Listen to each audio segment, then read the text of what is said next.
Hello student, आज का हमारा टॉपिक है mean deviation using shortcut method. Shortcut method का प्रयोग करके आज हम आपको सिखाने वाले हैं कि मीन डेविएशन कैसे निकालेंगे जब शॉर्टकट मेथड की बात कही गई हो। और दूसरी बात, मैंने आपको सिखाया था कि मीन डेविएशन की गणना जो कैलकुलेशन होती है हम 3 विधियों से करते हैं। किस किस के द्वारा? सबसे पहले आपका मीन यानी कि समांतर माध्य, फिर है आपका मीडियन यानी कि माध्यिका, और थर्ड है आपका मोड यानी बहुलक। इन तीनों का प्रयोग करके हम माध्य विचलन की गणना करते हैं। तो आज हम आपको सिखाने वाले हैं कि मीन का प्रयोग करके किस प्रकार से आपको माध्य विचलन की गणना करनी है। यहाँ पे सीरीज आपको जो दी गई होगी वो दी गई होगी शॉर्टकट मेथड से रिलेटेड। तो शॉर्टकट मेथड ये बहुत ही महत्वपूर्ण क्वेश्चन है, एक इंपॉर्टेंट क्वेश्चन है आपके लिए, क्योंकि इसके जो फॉर्मूले हैं अभी तक आपने जो क्वेश्चन किए थे उसके फॉर्मूले बहुत इजीली दिए गए थे और विस्तार से नहीं थे, लेकिन इसका फॉर्मूला काफी विस्तार से दिया गया है। तो सबसे पहले हम बात कर रहे हैं, फॉर्मूला समझा देते हैं हम आपको इसके बारे में। पहले mean deviation by x bar यानी कि मीन से निकालना है sigma f x A minus sigma f x B minus N A minus n v और एक्स बार अपॉन एन। ये फॉर्मूला है आपका। ये फॉर्मूला आपको रिमाइंड रखना पड़ेगा, तभी आप शॉर्टकट मेथड के क्वेश्चन कर पाएंगे जब मीन डेविएशन में पूछा जाएगा कि शॉर्टकट मेथड का प्रयोग करके माध्य विचलन यानी कि मीन डेविएशन की कैलकुलेशन करो। तो सबसे पहले हमेशा याद रखना, जब भी कोई क्वेश्चन सॉल्व करते हैं तो उसकी एक प्रक्रिया होती है, उसको करने का एक तरीका होता है। तो सबसे पहले आप क्या करेंगे? सबसे पहले आपको क्या करना है, हमें माध्य यानी कि मीन ज्ञात करना होगा। सबसे पहले मैं आपको मीन निकालना ऑलरेडी लास्ट लेक्चर्स में सिखा चुका हूं किस तरीके से मीन निकाला जाता है। ठीक है, ओके स्टूडेंट। फिर जब हमारा जो माध्य निकल के आ जाएगा, हमारा जो मीन की बात कर रहे हैं जिसकी हम अर्थमेटिक मीन, ठीक है, ये निकल के आ जाएगा। इसके बाद हम कैलकुलेशन करेंगे। कैलकुलेशन इसी मेजरमेंट के आधार पर की जाएगी इस मेथड में। तो कैसे कैलकुलेशन की जाएगी? जो हमारा माध्य निकलेगा, मान लीजिए हमारा माध्य यहां पे आ गया है 30 आया था। इससे पहले के जो एक्स वेरिएबल के पद है जैसे 10 20 25, इसके बाद है 40 50 60, इस तरीके से लिखे हुए हैं आपके एक्स वेरिएबल। तो इसी मेजरमेंट के आधार पर इसी से रिलेटेड फ्रीक्वेंसी का प्रयोग करके आपको यहाँ पे मीन डेविएशन निकालना है। ये मैं अभी क्वेश्चन आपको सॉल्व करवाऊंगा, उसमें सिखा दूंगा किस तरीके से आपको ये कैलकुलेशन करनी है। लेकिन उससे पहले आपको ये फॉर्मूला समझ लेना बहुत जरूरी है, तभी आप आगे क्वेश्चन कर पाएंगे, नहीं तो क्वेश्चन में आपको सॉल्व करने में प्रॉब्लम होगी। तो इस सब से बचने के लिए सबसे पहले हमेशा याद रखें, फॉर्मूला हमें आना चाहिए। बिना फॉर्मूले के कोई भी क्वेश्चन सॉल्व नहीं हो सकता है। फॉर्मूला बहुत ही जरूरी है। सबसे पहले हमने वैल्यू यहाँ क्या लिखी है, यहाँ देखो वैल्यू हमने लिखी है सिग्मा एफ एक्स ए। ये क्या है? ये है हमारा sum of product of frequency f and variable x which related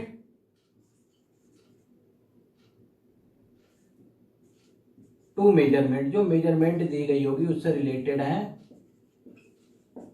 and more than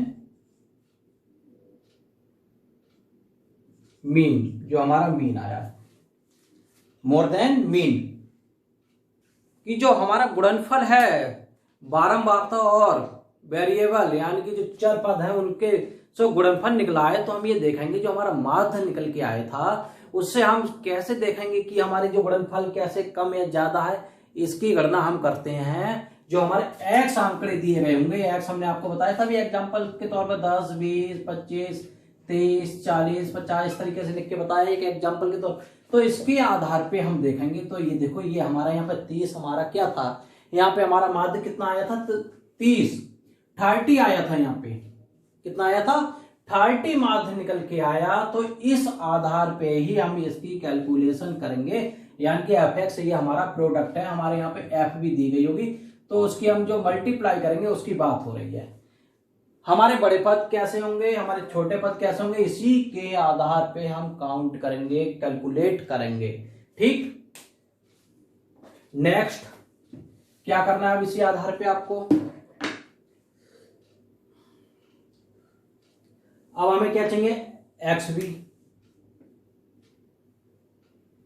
sigma x b, sum of product of frequencies and variable x which related to measurement and less than mean, जो mean से कम होंगे। Okay student, next अब बात करते हैं इसकी N A क्या है। एन हमारा होता है यहाँ पे सम ऑफ फ्रीक्वेंसीज।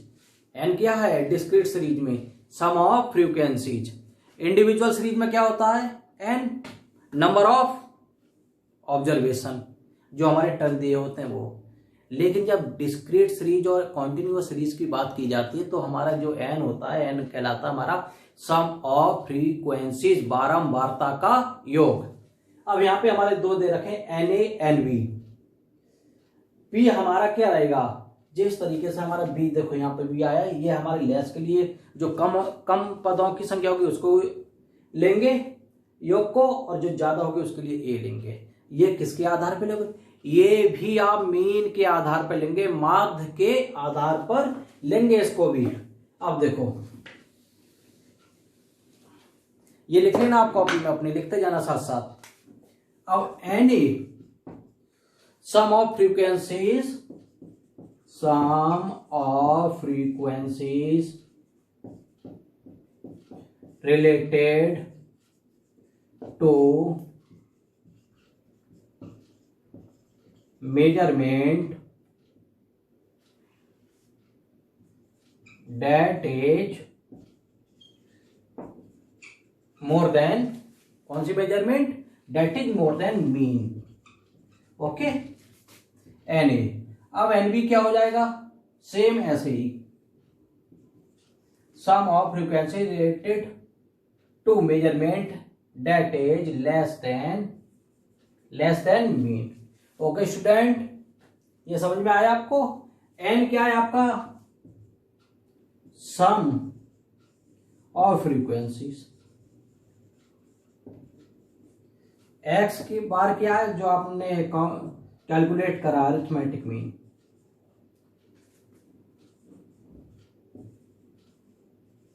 ये हो गया। ओके, आइए क्वेश्चन पर आते हैं। अब एक क्वेश्चन देखते हैं, उसके द्वारा आप इजीली इस फॉर्मूले को समझ जाएंगे, किस तरीके से हमने ये फॉर्मूला प्रयोग करा है। क्वेश्चन के थ्रू आप आसानी से समझ जाएंगे किस तरीके से आपको क्वेश्चन सॉल्व करना है। हमेशा याद रखें, जब भी एग्जाम में आप क्वेश्चन कर रहे हैं तो क्वेश्चन को बहुत थ्रोली करें, सही से करें कि और नर्वस कभी ना हो क्वेश्चन करते वक्त।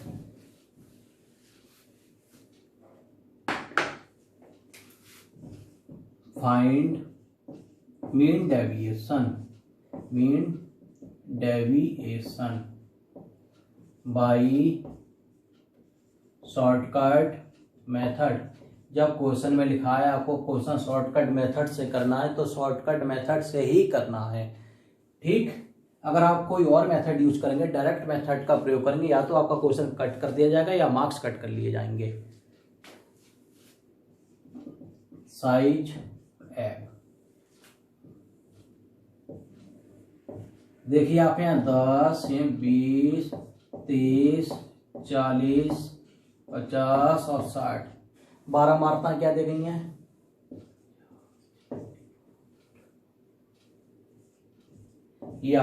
ये क्वेश्चन दिया गया है कि आपसे कहा गया है शॉर्टकट मेथड का प्रयोग करते हुए आपको मीन डेविएशन फाइंड करना। और मीन डेविएशन कैसे फाइंड करना, बाय यूजिंग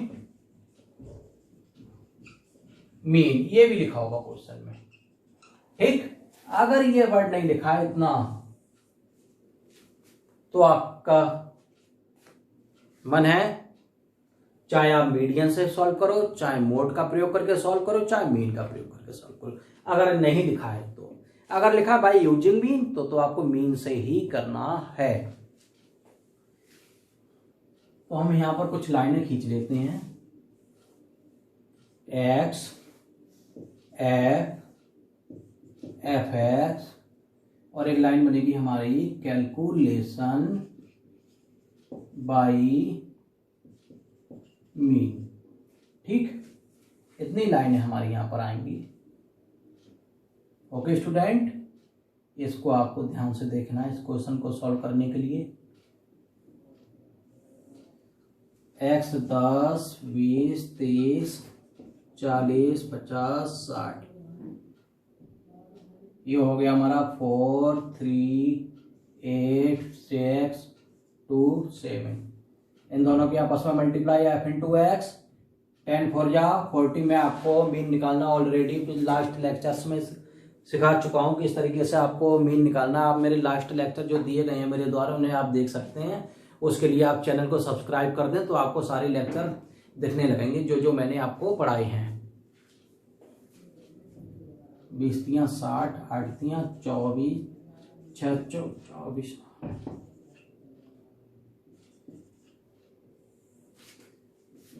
ये हो गया n इक्वल कितनी वैल्यू आ गई, ये वैल्यू आ गई आपकी 30। इसका टोटल करो 4 4 4 6 8 10 0 4 1 5 2 7 2 8 7 2 9 2 11। ये देखो ये आ गया। ये क्या कहलाएगा, सिग्मा एफ एक्स। क्या कहलाएगा, F x 1100। Okay student, now अब क्या करना है आपको, सबसे पहले तो आपको फाइंड करना है समांतर माध्य। सिग्मा एफ एक्स बार बराबर sigma f x upon n 1100 upon 30। 3 3 जा 9, कितने बच गए, 2 बच गए। 20 हो गया। 3 6 जा 18, कितने बच गए, 2 बच गए। पॉइंट लगाया 3 6 जा 18, कितने बच गए, 2 बच गए। 3 6 जा 18, कितने बच गए, 2 2 2 बचते ही रहेंगे और 6 6 6 आता रहेगा, यानी 6 7 हो गया। 36.67 आपका क्या आ गया एक्स बार। अब मैंने आपको बताया था कि जो हमारी मीन आता है, आप समझो ध्यान से, अब मेन पॉइंट है, जो हमारे ये मीन निकल के आया है इसके आधार पे हम देखेंगे अपने टर्म को। 36.67 से छोटे पद कौन कौन से, देखो 1 2 3, और उससे बड़े पद कौन कौन से हैं, एक ही है। फिर हमने कहा था कि उसकी मेजरमेंट जिससे रिलेटेड है, मेजरमेंट जिससे रिलेटेड है, इनकी मेजरमेंट किससे रिलेटेड है, इनसे रिलेटेड है। क्यों रिलेटेड है, क्योंकि हमने एक्स और एफ का प्रयोग करके ही तो ये वैल्यू हमने फाइंड की। एक्स 10 चौक 40, 4 10 या 40, देखो है फाइंड की ना। तो इनके आधार पे निकालना है हमें। सबसे पहले हम लिखेंगे समांतर माध्य जो निकल के आया उससे छोटे पदों का योग और बड़े पदों का योग। 60 240 कितना हो गया, सिग्मा एफ एक्स बी, छोटे पदों को कहते हैं एफ एक्स बी। ये हो जाएगा आपका, देखो 340 340 हो गया। फिर बड़े पद देखो, इससे समांतर माध्य से बड़े पद 36 से बड़े पद 40 50 60। अब इनकी मेजरमेंट क्या है, 240 100 और 420। इसको हम कहेंगे सिग्मा एफ एक्स ए। ये हो जाएगा आपका कितना, 760। कितना हो गया स्टूडेंट, 41527 और 760 हो गया। ठीक है,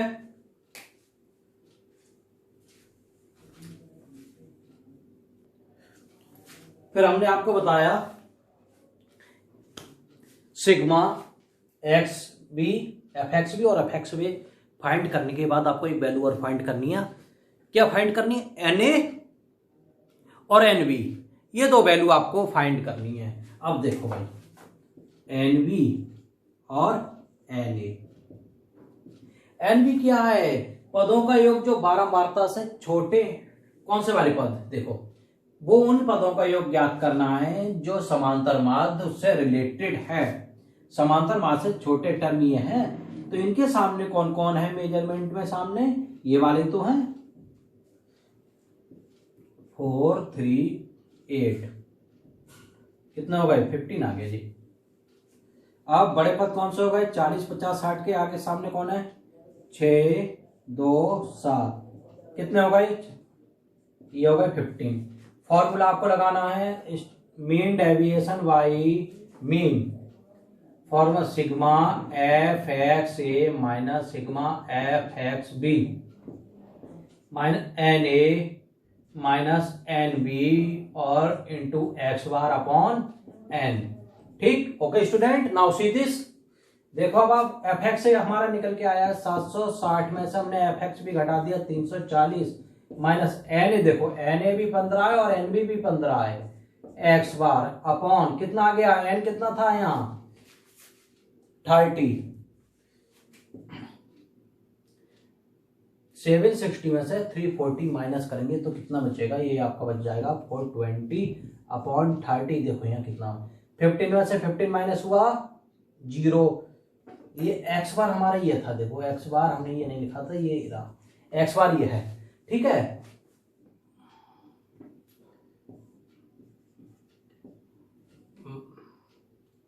जीरो इंटू 36.7। एक बात ध्यान रखें, जब किसी संख्या की जीरो से मल्टीप्लाई की जाए या किसी संख्या को जीरो से मल्टीप्लाई की जाए तो वैल्यू क्या आती है? जीरो। तो क्या हो गया यहाँ पे? 0 अपॉन 30, 420 अपॉन 30, 0 से 0 कैंसिल, 0 से 0 कैंसिल, ये आ गया 3 बन जा 3 बन जा 3 4 जा, यानी कि 3 कम 3 3 चौक 12, 14 answer. This is answer.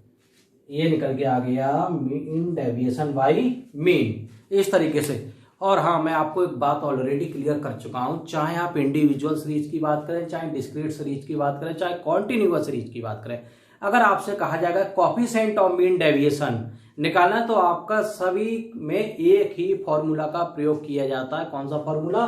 Coefficient of mean deviation by mean upon mean, जब मीन की बात कर रहे हो। अगर मोड की बात कर रहे हैं, mean deviation by mode upon mode. Median की बात कर रहे हैं, mean deviation by median upon median. इस तरीके से हम निकालते हैं। ओके स्टूडेंट, अगर ये लेक्चर आपको समझ में आया हो तो चैनल को लाइक कर दें, सब्सक्राइब कर दें एंड शेयर कर दें। Okay, thank you, have a nice day.